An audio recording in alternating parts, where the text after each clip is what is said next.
Good evening, I'm Alex, founder and director of Ictus International Music Competition, and tonight I have a very special guest that I'm pleased to introduce. Composer Jim Stevenson's music has been praised by the Boston Herald as straightforward, unabashedly beautiful sounds, suggesting that Stevenson deserves to be heard again and again. A second bass trombone concerto was recently premiered by the St. Louis Symphony. Additionally, the President's own United States Marine Band commissioned a symphony and premiered it at the 2016 Midwest Band and Orchestra Clinic. And Jim is in town now recording that with them here in D.C. As a trumpeter, Jim performed 17 seasons with the Naples Philharmonic in Florida.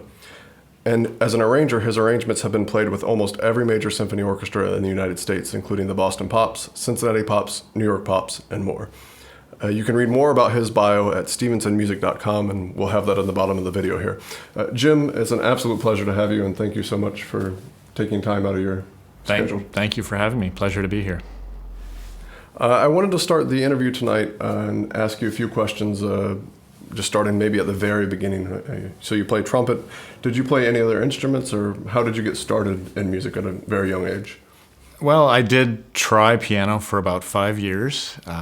It didn't go so well, but it's very crucial to my career now, actually, even just those 5 years. But I picked up a trumpet that my brother had left on the couch when I was 10 years old. And just saw it sitting there and decided to give it a try, and happened to, for whatever reason, make a sound my very first attempt. He was standing right there, and he said, "Hey, here's how a scale works." And so he taught me a scale, and within months I was going to music camp, and trumpet became my early passion at age 10. Wow. Yeah, it was pretty fun. So age 10, that's a passion at 10, that's impressive. Well, yeah, I didn't know it was my passion, but I went to Interlochen music camp up in Michigan and played in a symphony orchestra at age 10.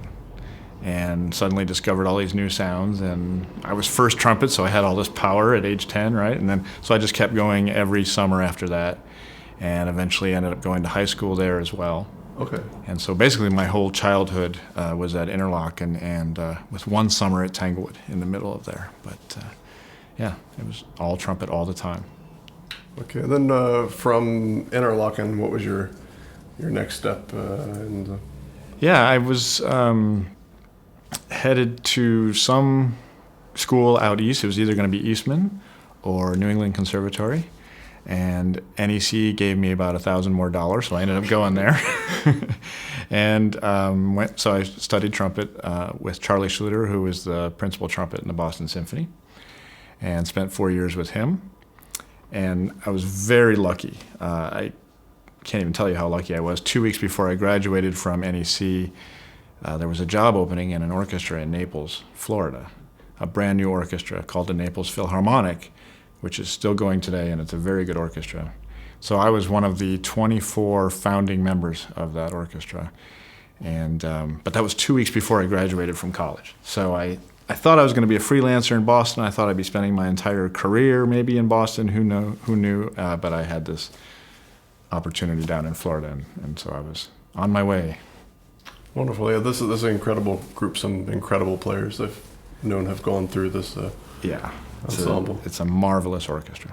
Yeah. And so how did you go from trumpeter in an orchestra, who I'm assuming you'd never composed before that, to composer? Not even close. Matter of fact, when I was 18, I was at what they call block parties back in my hometown, and somebody came up to me. They knew I was a musician, and they said, "Jim, have you ever thought about composing?" And I said, "What, are you kidding me? Those are all dead people, you know." I had no interest in composing whatsoever. So yeah, when I went to Florida as a trumpet player, I thought it was just a step to the next orchestra, and then to the next orchestra, and hopefully to the Chicago Symphony someday. But obviously we know that never happened. But yeah, composing kind of snuck up on me, for sure. So what was your first arrangement or composition that got you rolling to? Well, I started arranging for, actually what happened is we were playing a bunch of, when you're in an orchestra, you have to play a lot of educational concerts, and they'll send the brass quintet out to 25 schools, and you'll play for, all the fourth graders and say, this is a trumpet, and it plays the high notes, and the tuba player will say, this is the tuba. You try to make it fun, right? But when you've done that time and time and time again, how many times can you play Bangle Sangerlieder, right? Or Cheatham Scherzo, So you start looking for new material. And somebody said, we should arrange something. And so I said, I'll do it. And I did it, and the kids loved it. They went nuts, right? And so I was like, oh, cool. Good job, Jim. And the rest of the quintet liked it. So from that point, I kind of got this little bug about writing music instead of playing it. And so I started arranging for our orchestra. Eric Kunzel became our pops conductor, which was like the biggest turning point in my career because he was a very well-known pops conductor, having done the Cincinnati Pops for 35 years and traveling the world. And so he's always looking for new arrangers, and I happened to be in that orchestra when he became our pops conductor. So I started arranging for him, which I can honestly tell you made my career go like that from that point. Wonderful. Yeah. And then I started composing after that. Okay, so that's well, at what point, so you were arranging and you said you got the bug for writing music. At what point, then, what was your first composition? How did that? My first composition was a trumpet duet. And okay if I tell you the story on how that happened? So there was a class being taught at Northwestern in the summertime. And I'm from Chicago, so anything in the summer in Chicago was great because it meant I could go home, and we didn't have a summer season in Naples anyway. So I was about 24, 25 years old, and I was arranging at that point, getting the bug to write a little bit. And I heard about this class being taught at Northwestern called Adventures in Bad Music. And the reason it was called that is because all we did was sit around and talk about bad music. You think you talk about good music in a composition class, but this kind of flipped it on its head. And so it was about 12, 14 of us in the room, not studying harmony, not doing theory, and just talking about bad music. Somebody would say, hey, I hate this piece, and somebody else would say, I love it. No, I hate it, and then you talk about it, right? So obviously the goal there is to kind of make you think about what in turn is good music. And so we did this for 2 weeks. We talked about it, and then our final assignment was to compose a bad piece of music. And it's like, I got this, right? I've never written anything in my life. I can do this. And so I wrote a trumpet duet, and we brought it into the class, and we played it for them, and I'm like, well, yeah, that was pretty bad. But somebody raised their hand, and they said, Jim, we actually thought that was pretty cool. They thought that was a good piece. So I was both excited and mad at the same time because I was hoping they would all hate it because that was the point of the piece, right? But somebody said they liked it, and so that's all it took for me to be encouraged to then become a composer. And so I went back to Florida and started writing music from that day on, starting with brass quintets and then going on to more brass music and then eventually moving into other instruments, of course. So. Well, so you became a composer by trying to write a bad piece of music. I still do that every day. I try to write bad music, and hopefully somebody will like it. And here you are, having a piece premiered by the President's own United States Marine Band. Yeah, it's an incredible journe. Hopefully hopefully the bad music continues, and I can keep enjoying this for many more years. Yeah. You were in the orchestra, and then I guess you were composing while you were in the orchestra. Yes. At what point did you say, okay, I'm going to leave the orchestra and compose full time, or what prompted that? Right, yeah. I never came to that point. It was my wife's idea. Okay. Yeah, no, we were, and I've said this before, but we were to the point, we had 4 little kids, all under the age of 6. So we were pretty busy, changing diapers and whatnot. And we were both playing in the orchestra. So as you know, when you work in a symphony orchestra, you're playing nights and weekends, and then you're practicing, and then you're teaching, and then if you have kids, you're changing diapers and handing the kids off to babysitters. And then on top of that, I was trying to meet deadlines. I was trying to stay up till whatever o'clock in the morning trying to because I don't like to be late with deadlines. So it was just, it was crunching us on both ends. And so finally, 10 years ago, after having been in the orchestra for 17 seasons, it was my wife. I still remember it to this day, like it was yesterday. She said, this is ridiculous. Something needs to change. Why don't we just move back to Chicago and you can become a full-time composer? So I would have, if she hadn't have said that, I would still probably be in Florida. Wow. Trying to play trumpet, trying to meet deadlines. But so 10 years ago we moved, and that's why I'm sitting here. Wow. It's always great to have somebody like that in your life. I know my wife convinced me to start this competition, so cheers to those who Right, exactly. who can look at us. We and can't say, take the credit. It's our wives. Yeah. I'm interested. I mean, and so far we've discussed two big moments, like where you won an audition in an orchestra, Mm-hmm. and then you're there 17 years, and if I remember correctly, your wife played there too, right? She's a violinist. Yeah. So first, going for that audition and preparing for the audition and winning the audition before you graduated college, and then second, you have this secure job and you're composing, and you just leave it all behind to just to pursue Right. composition. Those are two really big moments. Did you have on either of those? I mean, maybe we'll start with the audition. Did you have nervousness or Oh yeah. anxiety? Well, I can confess, I was always incredibly nervous for auditions, for performances. I had stage fright all the time, but you just try to do, preparation the best you can, right? And so that you're in the most comfortable place you can be in the most uncomfortable environment, right? Mm-hmm. So yeah, for me, it was one of those days when I got the trumpet job that happened to work out. I had a good day, and I think I must have just done the right thing on that day for those particular people that were listening. And so that worked out. Composing, for me, is a different ball game. It's never really a nervous thing. I don't feel the pressure really, because it's just so engaging for me. Every day is so... I just love the creative process. It's like, where is today going to end? I love that process. So it's not a pressure thing for me. It's opportunity every single day. So I think what I'm saying is I've found what I need to be doing. Maybe in a nutshell, I was a nervous trumpet player. I'm a comfortable composer. So maybe I should be doing this. I don't know. Okay. It feels right. And I want to talk a little bit about the schedule. When you were preparing for the auditions, obviously you put a lot of hard work in, and then now you're composing and you have all these works, and you were composing while you were in the orchestra.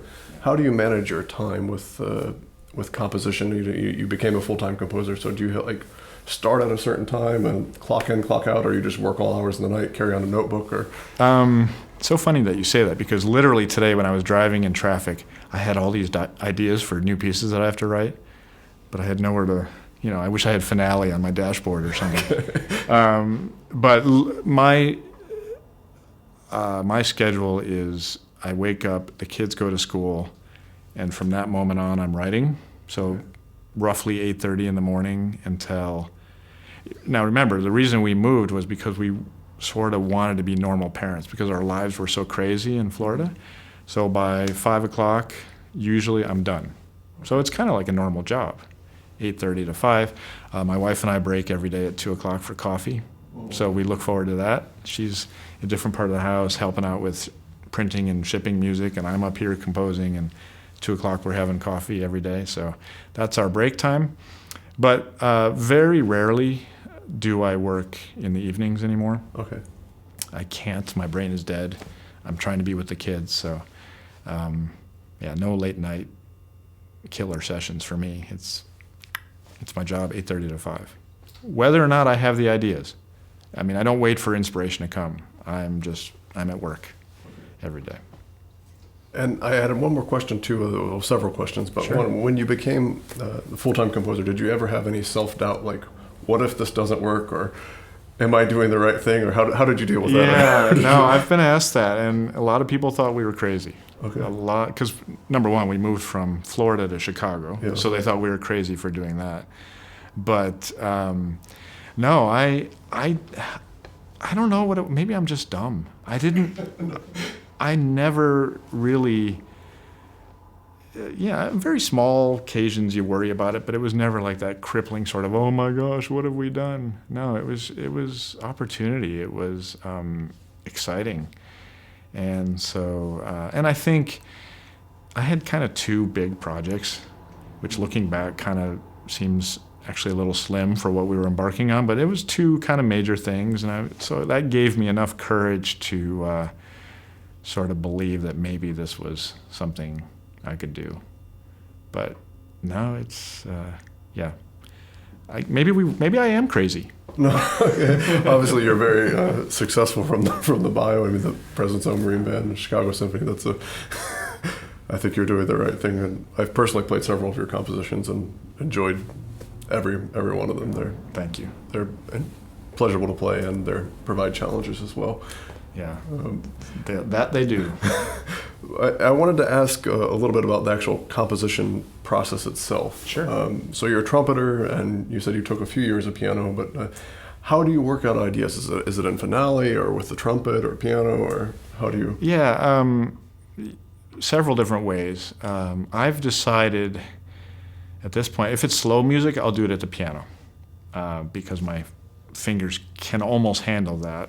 And I'm still trying to maintain that contact with what it's like to be a performer. I don't really play trumpet anymore. I used to use that as a tool to come up with ideas, but these don't work so well anymore. So slow music, which sounds awful on a computer, so I try to do that at the piano.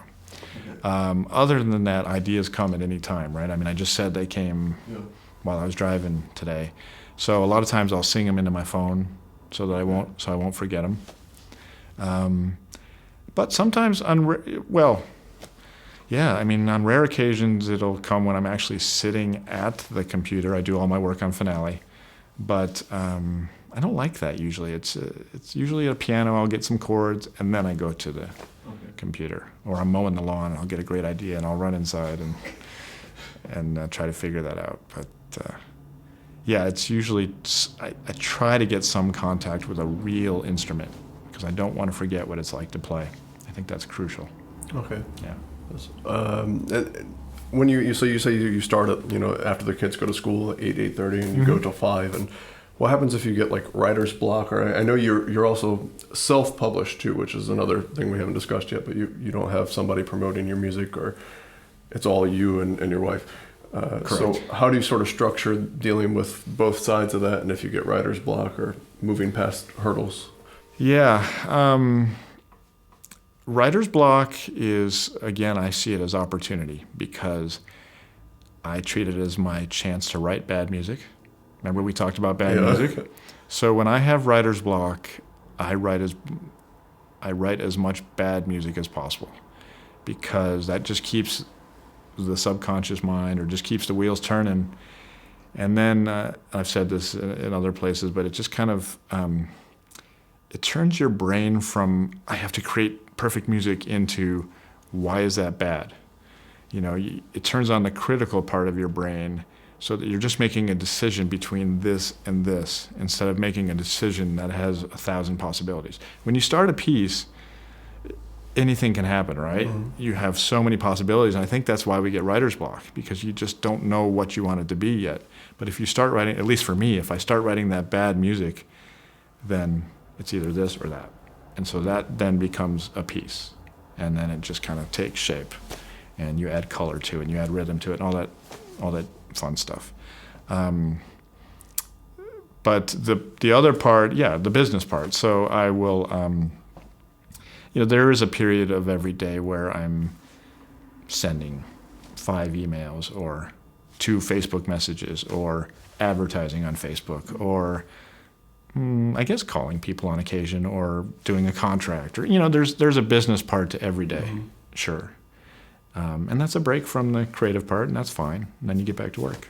So just but again, I try to do that all before 5 p.m. So I'm sort of a real dad after that. That's wonderful discipline. It's just how I happen to do it. I think it's important that a lot of people, me personally even, that you get so involved in something and you want to do this and that and the other, and then you stop structuring your day and to have that time to step away and refresh. Yeah. Well, and we all know the social media distractions, right? So nowadays I'm trying to, if I really know that I have some crucial writing time, the phone is in a different room. Okay. The Facebook is not up where I can see it, you know. Okay. So you just, and those are cherished times, you know, those 2 hours where you have no distractions and you're in a zone. You don't even know how you've just written 4 minutes of music or something, and you know, you kind of search for those. So Wonderful. So I wanted to go even a little bit more detail about the compositional process. Sorry, I have tons of questions here. Sure, no problem. So for instance, your symphony, Voices is the subtitle, right, for the President's Own Marine Band. If somebody commissions a piece, I mean, how do you start and how do you get that first note? Is it an idea, a theme, or does it depend on if they want it to reflect a certain thing, or if it's just an open-ended, you compose what you...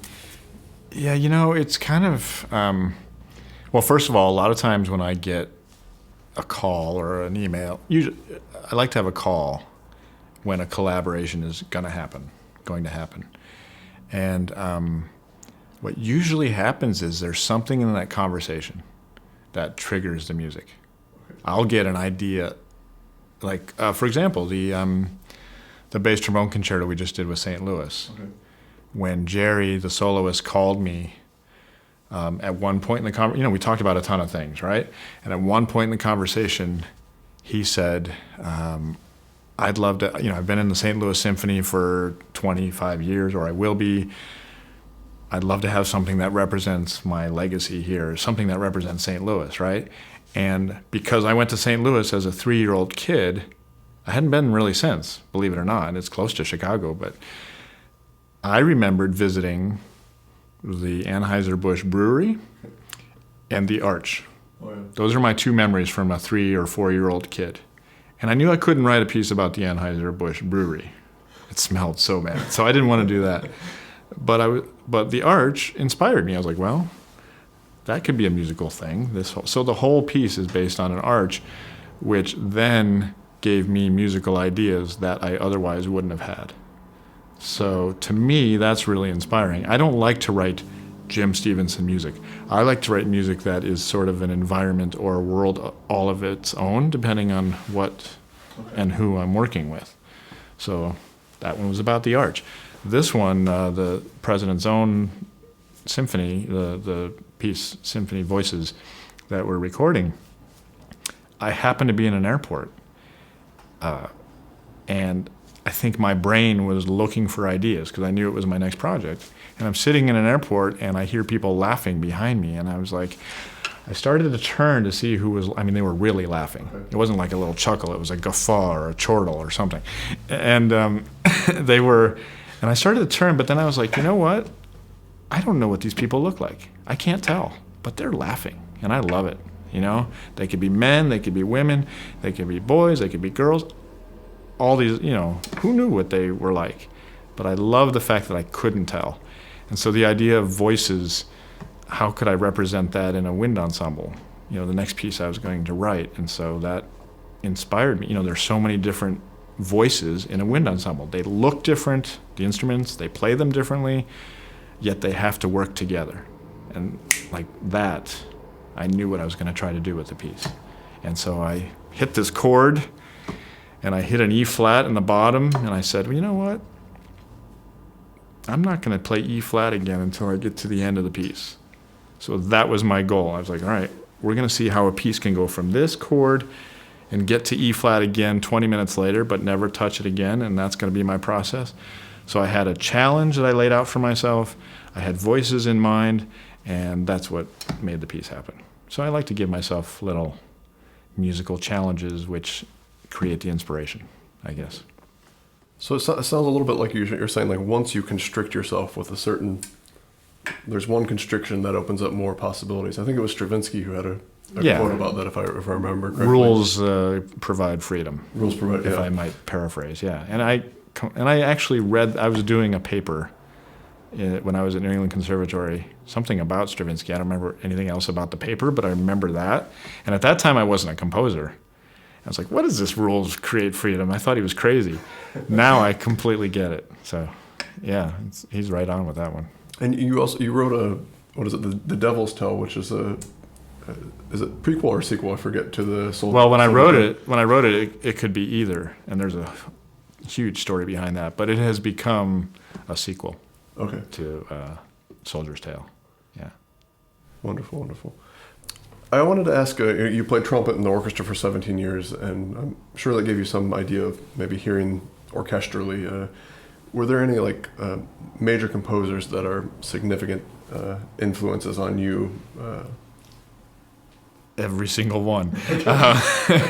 Yeah, it's. I hate to even narrow it down because what happened with me. Okay, so yeah, I was in the orchestra and I was not a composer at first, right?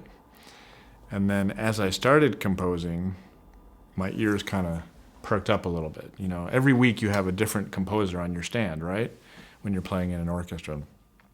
And what I started to notice is I'd be playing Beethoven 7, and I'd be thinking, this is absolutely the most wonderful piece ever.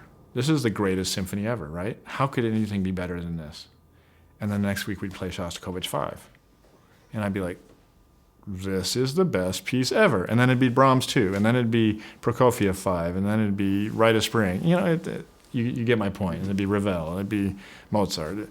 And so you start to realize, you know, obviously this is so cliche, but just these composers who had their voices.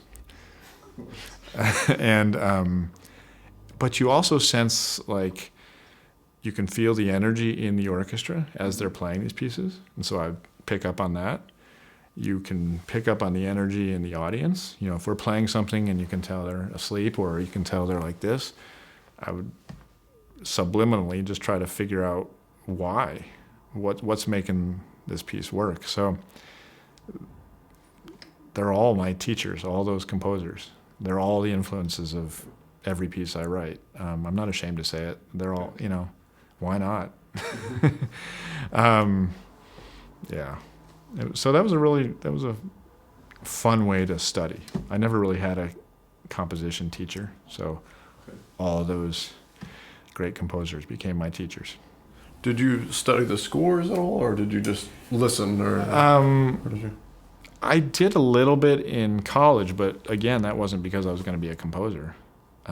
But now that I think back, I think that's why I am a composer, because I was interested in what the hidden elements were. But to be honest, for all those reasons I've already mentioned with the kids and the babysitters and the practicing, I didn't have that much time to study scores. So on occasion, I'd try to find something and look, but it was mostly with my ears, for sure. You know, that's incredible. Just kind of taking it all in. A complete natural composer. Oh, no. So, or at least that gives me a lot of excuses. If somebody says he doesn't know what he's doing, well, now you know. That's why it's all so hard to play. I'm sure. I wanted to ask, so one of our previous judges I was interviewing, and he says, when he's listening to an ensemble, he knows, he listens to see if they have the composer's intent. And now, of course, if we have a dead composer, I mean, there's some clues and there's certain ways of interpreting things, and we can see how things are supposed to be interpreted. This is sort of a twofold question. So if you're listening to somebody's music, and whether it's your music or somebody else's music, what is it that makes you say, wow, or, this is incredible? Mm-hmm. And then when you have an ensemble maybe play your music for the first time, how is it that you get your intent across? Do you tell them? Do you put notes on the score, or is it something that you expect them to infer from the page? Or sorry, all right, so you might have to help me out with answering both of these, but I'll just try to get it all out. What I love more than anything, and whether it's my music or a dead or a living composer's music, doesn't matter, is when the player just puts it out there. And I know this so well from being on the other side of it, we get into this mindset where we have to play it this way. We've heard it on recordings and it's so good, so we have to try to sound like X, right? Mm-hmm. But what I love is when I go hear, I'll just talk about a piece of mine. If I go hear it played with conviction, right? They've taken chances. They might miss a few notes here and there. I could care less about the missed notes. But if they're going after something, that's awesome. And then you go to situation B, where they're doing it totally differently, but they're still going after it. I love that. And I can't imagine any composer wouldn't like that. I try not to put anybody in a box, but I do try to encourage them to just stretch it, make music, do something louder, softer, to be totally simple about it, but just to not try to say, this has to be perfect, because that's, for me, and I've been on audition committees, and you can tell immediately if somebody's just trying to be perfect versus the other person who's going for it. It's such a difference to the listener. So when I have a piece played for the first time, what I usually do is I try to not say anything and just let them play it again, because so much is fixed by just playing something twice. Because musicians are so inherently intuitive. Sorry, that's too many I words, but they can fix so many things the second time through. And if I start handcuffing them already by saying, I want this faster, right, this was sharp, or whatever, they know it. They, for the most part, they know it. So usually I try to let them play it twice, and then we deal with things that maybe I envision differently, if they're so egregious that I think they should be fixed.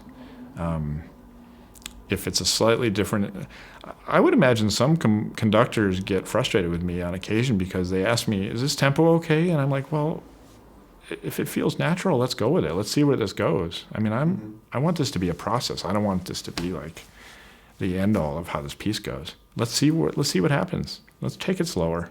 Okay, now that doesn't work. Let's try it faster. I'm okay. Let's experiment, I hope I answered your question. I think so, yeah. I think that brings me a little bit to the next part, which is I admire, as a person and composer, trumpeter, how open and accessible you are. Mm. And you were just saying about this process that you're very open-ended with it.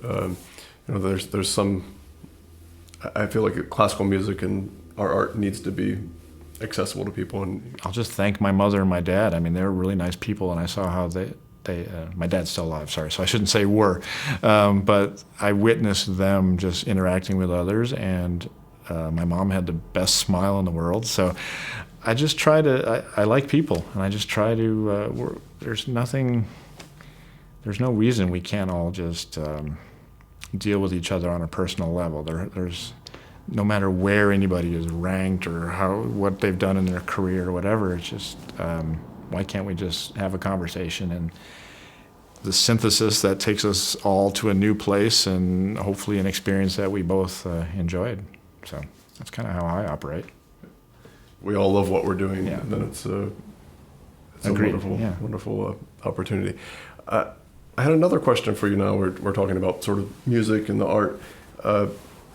How do you view the importance of maybe music education? And you look, I guess, now we have so much technology and there's so much canned music and boxed music. And how do you view maybe, I mean, this is very open-ended, and there's no right or wrong answer here. We won't judge you. Good. But, how do you view the importance of education and sort of continuing our art? People say, oh, classical music's dying. And obviously you're still composing full-time, so it has to be alive and well to an extent. Yeah. But how do you view maybe some ideas of... Yeah, I don't know if I have the answer. I can only speak to my experience and why I'm even doing this.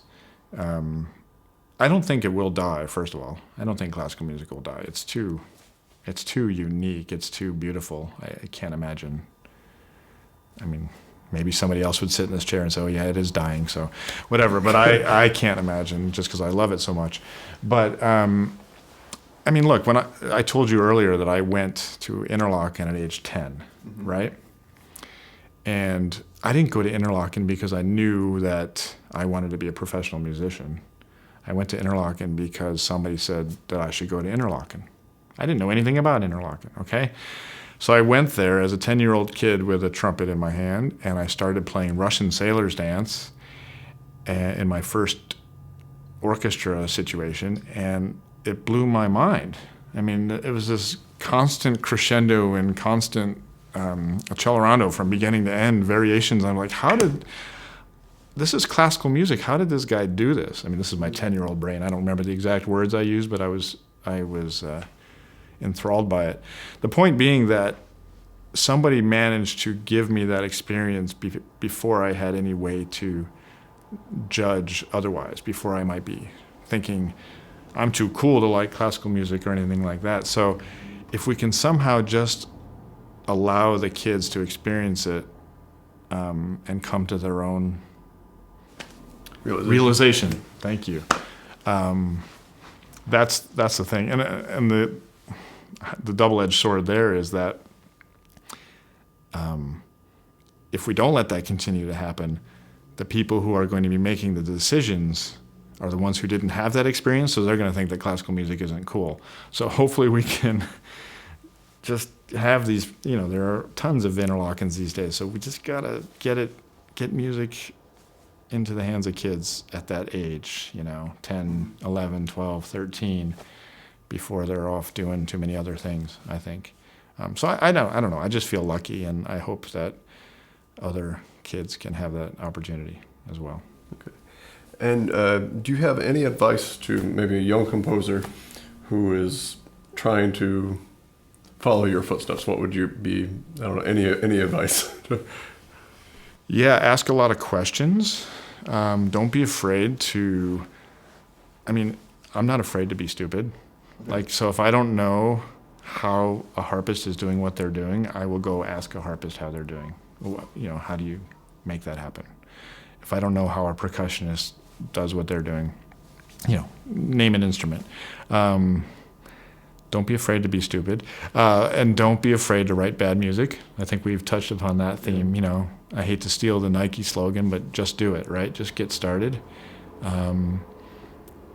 Use writer's block as an opportunity. Just write the music. Just go. I mean, you have to build up a catalog. You have to build up.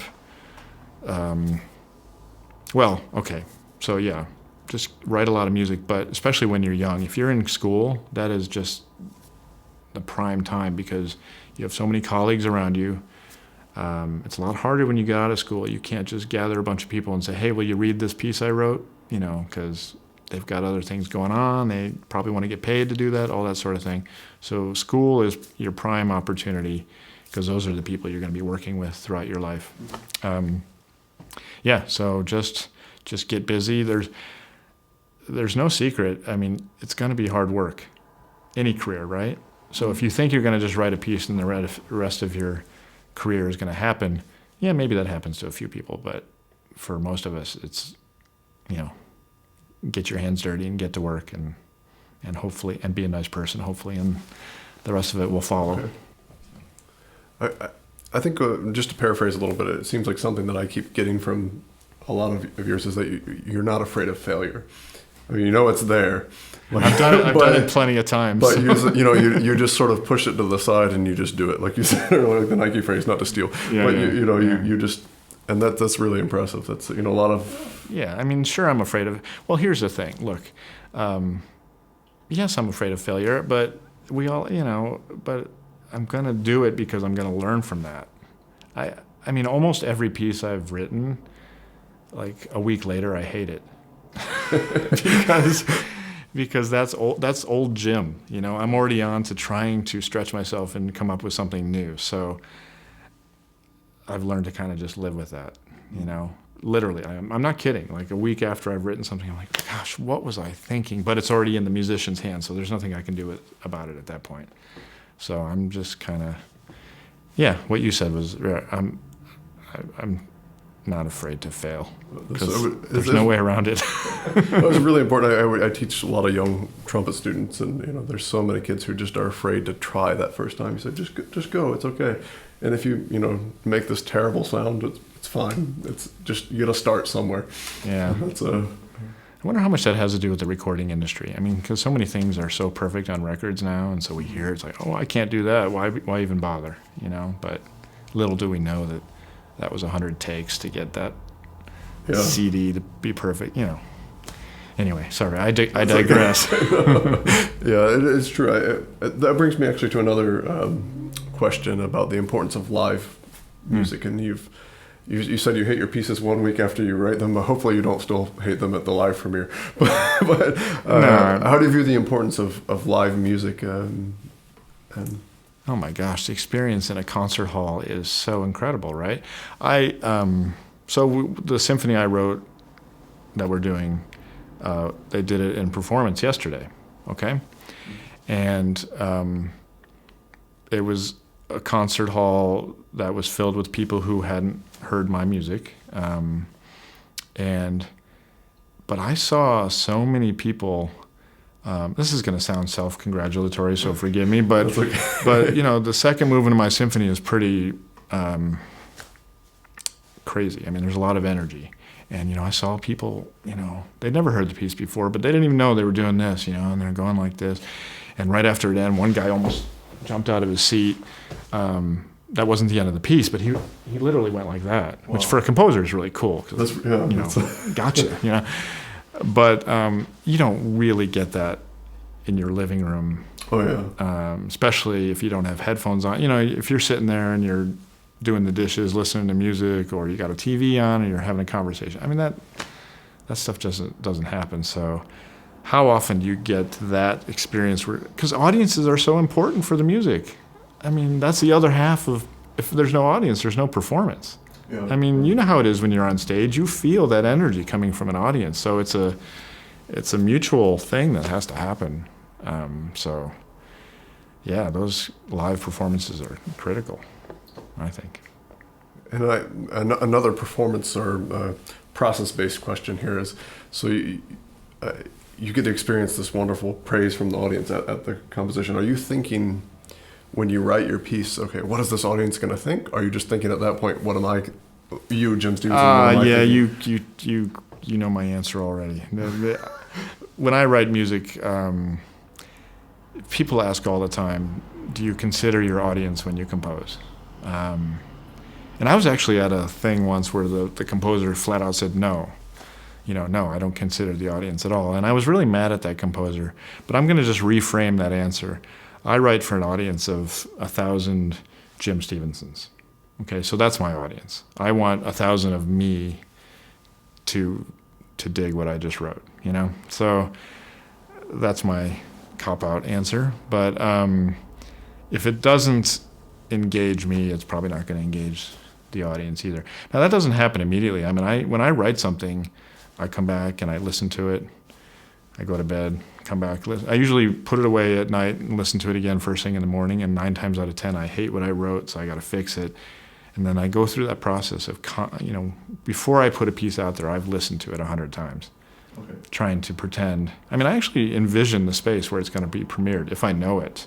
Wow. I think about being in the audience and judging whether if it breathes okay, and whether it takes a turn that engages the audience or loses them. I mean, that's my process. Okay. Yeah. That was wonderful. So you were 10 years old when you gave your first recital. I mean, it wasn't a complete recital. I was your solo performance. I was on a recital. It was my debut. Yeah. Wow. On trumpet. Yeah, I was in a cabin. It was raining outside. Interlaken is a bunch of cabins in the woods, and it was. I still remember it like it was 35 years ago. 37 years ago, 38 years ago. and you played Andante and Allegro by Ropartis. How many months did you play before that on trumpet? I started in, oh gosh. I mean, I'd been playing about 8 months, I think. Wow. Yeah. Because that would have been after my first school year of playing. Well, that's incredible. You've had like 2 dream jobs, if you will, playing in the orchestra for 17 years and then a composer. That's it's really impressive. Yeah, well, I have to figure out what's next, I guess. Which brings me actually to my next question. I was going to ask if you could be, any other career. Did you have any other interest, or was it always music, or was there anything else that was music chose me? Music chose I don't have a choice at this point. It was somebody else who said I should go to Interlaken. It was another story. When I was a sophomore in high school, I made the golf team, I was in public school still. I made the golf team, and I made Chicago Youth Symphony. And they both met on Saturday mornings. And it was my golf coach who, I went to the golf coach. I said, what am I going to do? I got, this conflict. I really want to be in the Chicago Youth Symphony. It's this big deal, right? And he said, well, you got to make a choice. Is it going to be music or is it going to be golf? He said that to me. I didn't say, what should I do? Well, I did say, what should I do? But, and so I said, well, I guess it's going to be music. And so that's when I went to Interlochen Arts Academy. So I never actually did play in the Chicago Youth Symphony. So I went up to so that became music. It was somebody else who said I should go to New England Conservatory. So I went to New England Conservatory. It was somebody else who told me about the Naples job, so I got lucky and got that. It was somebody else who said I should arrange, so it was like music chose me, and I guess I just said yes whenever somebody offered that I should try something. So, all I have is a bachelor's of trumpet degree from New England Conservatory, so there's literally nothing else I can do. I can't go become an accountant or go join a law firm or something. So yeah, well, that's an amazing though. That you were ready for. You didn't just say yes. You were ready for the opportunities they came to. Yeah, I have a curious mind, I guess. My dad was an entrepreneur, and maybe I have some of that spirit in me that I just want to be creative and see what I can do that maybe somebody else hasn't. So. I think I listened in one of your interviews. You were saying that your dad built an electric pipe organ or electric organ, or and something with synthesizers, or. Yes, he did. He approached our hometown church. He has he's a keyboard player, and he has an electrical engineering degree, a master's in that. And they needed an organ. And so he got 3 of his buddies together, and they approached the church board or whatever they, and said, can we build your organ? And they said yes. So they spent, a summer or a year or something building this organ from scratch. So, and it's still there, and it sounds great. That organ is over 50 years old at this point. And I was there, a few weeks ago, and I was like, man, that sounds good. And I didn't think that just because my dad built it. I was like, that really sounds good. So yeah, he built the organ, and then he, he had his own company doing something really smart. I don't know what it did, still to this day. Sorry, Dad. And but he had the idea in the early 70s or somewhere around there, before synthesizers were a thing. This is before you could go to Walmart and buy a $100 Yamaha. He's like, yeah, I'm going to build a synthesizer. And I still remember as a 12-year-old trumpeter, like playing sounds for him to sample, and then they'd become the sound of his synthesizer. And I remember hearing my sound all over his synthesizer. But yeah, it's still in our basement at home where I grew up. But he just couldn't sell it because it was a $40,000 instrument at that point. Okay. And the board of his company said, we can't do this. That's too expensive. And Moog and who was it, Kurzweil, whatever, they were coming up with cheaper ones. So they succeeded. He also invented automatic bowling scoring, but he had a patent for it. But Brunswick had a cheaper or something, so Brunswick did it. Wow. So that's my dad in a nutshell. So it's like you took after his footsteps in composition. No, he's really smart. I just do the one thing. Now, did he play too, or? We played together all the time. Okay. He wasn't a classical pianist, like we couldn't do Hindemith together or something, but he would always sit at home and like play dance band tunes. Okay. And so I'd pick up my horn and we'd play some ballads together. And even when I was doing it professionally, I'd go home and we'd play some stuff. So yeah, he's good. A lot of my piano music I write, I still have his sound in my head. Whoa. Okay. Yeah. And is there anybody else in your family who is a musician, or is it? They all played. None of them do it professionally. My brother played trumpet. That's how I ended up starting. And then my sister played flute, and but I'm the only one who kind of kept going with it. Okay. Yeah. And then a fun question now. I know you said you played golf earlier, so what are any of your hobbies or? Any of my hobbies? I love sports. I do. So anything where I can get out there and run around. I like sports that are instinctive. Okay. So basketball, you're reacting, or tennis, one on whatever. racquetball, anything where you're just. I can run. I do run on occasion, but I don't love it because it's not instinctive. You're just out there. But let's see.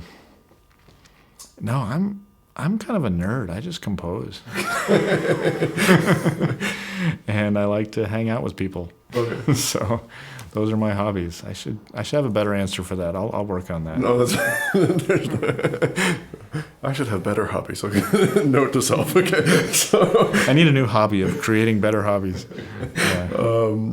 And then another question. I know you compose and you do clinics at colleges and universities. You conduct and do. Yeah. Is what I meant to say. So when you're working with a college ensemble or you're working in an educational setting, what are some of your key focus points? Or kind of goes along with what we were talking about earlier. I mean, it's let's try to get out of the mindset of having this be perfect, and let's just turn it into a living being for that moment. Let's have fun with it. Let's see how far we can take it within reason. You don't want to tell everybody just to play as loud as they can or something like that. But it's just let's go after this thing, and let's enjoy it. This performance, let's make this something special, something we can leave and remember fondly rather than, I missed a high G or something, that kind of thing. I just love kids. I mean, I don't want to call them kids because college-age kids, they're young adults, whatever. Call them what we want. But they're just, they got their whole world in front of them, and there's so much energy there, and the process is just so fun. So that's what keeps me going. And then another question back to the composition is, we talked a little bit about how you get the ideas if somebody commissions a piece from you, but maybe for those who are listening who have no idea with music, how does the commission process work? Do you just take a phone call, somebody calls you up and says, hey, I want to play this piece for kazoo, and so no. Haven't had that one yet. It happens several different ways. I mean, every once in a while you get an email that says commission, and you're like, let's see what this is all about. But it's organic. I mean, you meet somebody and you talk about what sort of things might interest both of you in the future, and sometimes it's things I would have never thought of. I mean, I'm going to be doing a piece for trombone and looping station. Okay. One of those things you control with your feet, right? And I'm totally intrigued. I have no idea how it works at this point, so I'm going to have to do some research. But that process sounds pretty cool, So it's things like that where I love it when somebody takes me somewhere where I never thought I'd go. That's what makes my life interesting. But the actual process, you get an idea. Well, you come up with the fee, and you come up with a deadline, and you come up with the instrumentation, and so you work out those nuts and bolts. And then sometimes it's, this is for a celebration, so please make it celebratory, right? Mm-hmm. Other times it's write whatever you want, or we'd like a slow piece. So you just try to find your voice that will meet whatever criteria they'd like. But I kind of like when you both find a place to go that maybe neither of you had considered. I think that's what makes it interesting. Okay. And then another question is, I know you run your own publishing company with your wife, and we talked a little bit before about social media, and I think you do a really good job at social media. I mean, what I do is I'm working with social media, and for this competition, it's all online. Yeah. And it's really impressive the way you come out, and you don't really, and I think it's just you as a person too. You don't really, you come from a place of humility.